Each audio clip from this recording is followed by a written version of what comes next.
युद्धकाल में सबसे मूल्यवान निधि होती है सूचनाएं और जानकारियां। शत्रु पक्ष की सूचनाएं और जानकारियां हमें बहुत कुछ बता सकती हैं, और जब हम इन्हें प्राप्त कर लेते हैं तो ये हमारी व्यूह रचना को बल ही नहीं देती, आधार भी देती हैं और उन्हें धार भी देती हैं।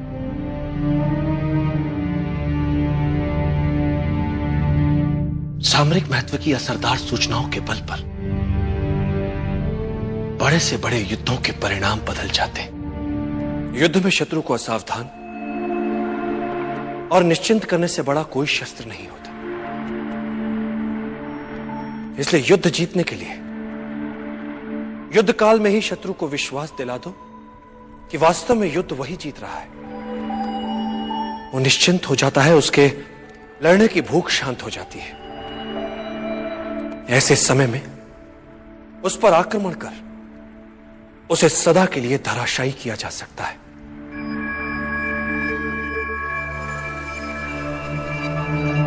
सदैव याद रखो,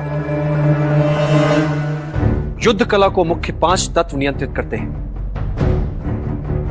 स्वर्ग या भाग्य, धरती या कर्म, सेनापति, संचालन विधि एवं अनुशासन, और इन सबसे ऊपर सबसे महत्वपूर्ण है नैतिक नियम।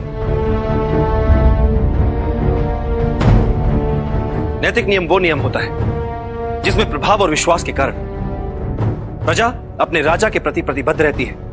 राजा के प्रति यह प्रतिबद्धता एक ऐसा नैतिक जाल होता है जिसमें उलझाकर आप जनता से जो चाहे करवा सकते हैं। आप जनता को आशा के जाल में इस नैतिकता से उलझा सकते हैं, जबकि वास्तविकता में आशा हो ही ना। आप इस नैतिक जाल की सहायता से जनता को आशा ना होते हुए भी यह विश्वास दिला सकते हैं कि आशा है। इस तरह से आप उनके स्वाभिमान को उकसा सकते हैं, उनके आत्माभिमान को उबार सकते हैं कि वे अपने लिए अन्य विकल्पों के होने के उपरांत भी आपके लिए अपने प्राण तक न्यौछावर करने के लिए तत्पर हो जाते हैं। चाणक्य सदा कहते थे कि युद्ध करके शत्रु पर विजय प्राप्त करने में कोई बड़ी बात नहीं। बड़ी बात बिना युद्ध किए, बिना रक्त बहाए विजय प्राप्त करने में। बिना आक्रमण के शत्रु को समूचा जीतने के लिए शत्रु के मन से आशा ही मिटा दो कि वो अपने विरोधी से जीत भी सकता है, जिससे उसके लड़ने और जीतने की क्षमता कम हो जाती है।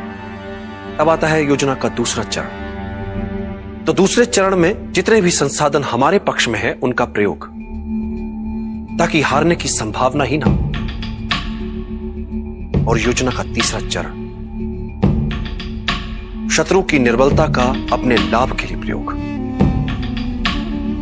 जिससे जीतने के लिए कम शक्ति लगानी पड़े। और इस बार चाणक्य ने धनानंद के लिए उसी की सत्ता और शक्ति के केंद्र में चुनौती प्रस्तुत कर उसके अस्तित्व को ही एक प्रकार से मानो झकझोर दिया था। स्वाभिमान जब तुम्हें अंधा बना दे तो वो तुम्हारा सबसे बड़ा शत्रु बन जाता है।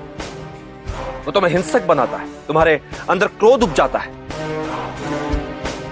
सबसे पहले हमें इस बात का ज्ञान होना आवश्यक है, और जब हम इस बात को जान लेते हैं तो हमें इसका उपयोगी अंग भी समझ लेना चाहिए, और वो ये है कि इस अभिमान का उपयोग अपने शत्रु के विरुद्ध करें।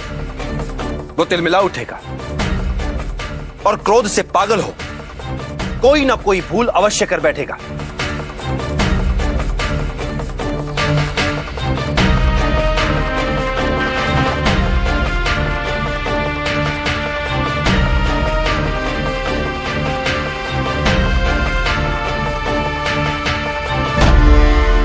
युद्ध कौशल युद्ध नीति का प्रतिबिंब है। युद्ध नीति युद्ध के लिए यथोचित युद्ध योजनाओं के लिए निर्माण का आधार होती है। किसी भी युद्ध या युद्ध जैसी स्थिति के लिए सफलता हेतु प्रमुख 10 बिंदु होते हैं। युद्ध के लिए यथोचित योजना, युद्ध घोषणा का समय, युक्ति संगत आक्रमण, युक्ति संगत युद्ध शैली का चयन, शत्रु की शक्ति और उसके निर्बल पक्ष की विस्तृत जानकारी, अपने सैनिकों और अपनी क्षमताओं का भिन्न भिन्न ढंग से प्रयोग, आक्रमण की चालों में चपलता से बदलाव, युद्ध के समय अपने आसपास के भूगोल की पूरी जानकारी। और इन 9 बिंदुओं से भी अधिक महत्वपूर्ण है, हर युद्ध किसी न किसी प्रकार के छल या छद्म पर आधारित होता है। यदि तुमने अपने शत्रु के विरुद्ध एक अच्छी योजना बनाई है, तो यह मानकर चलो उसने भी तुम्हारे विरुद्ध उससे भी अच्छी योजना बनाई होगी। युद्ध में वही योद्धा सफल हो पाता है जो अपने शत्रु की सभी योजनाओं को भांप लेता है और फिर उत्कृष्ट छद्म बना पाता है। जैसे जब तुम आक्रमण करने वाले हो तो शत्रु को लगना चाहिए कि तुम अभी आक्रमण की स्थिति में नहीं हो। जब शक्ति का प्रयोग करने वाले हो तो शत्रु को लगे कि तुम निष्क्रिय हो। जब तुम शत्रु के बहुत निकट हो तब उसे लगना चाहिए कि तुम शत्रु से बहुत दूर हो। और जब तुम दूर हो तो शत्रु को लगे कि तुम उसके अत्यंत निकट हो। शत्रु से अपनी सही स्थिति छिपाकर छल से उसे अव्यवस्थित करो और शत्रु जब अस्थिर हो उस पर वार करके उसे कुचल दो।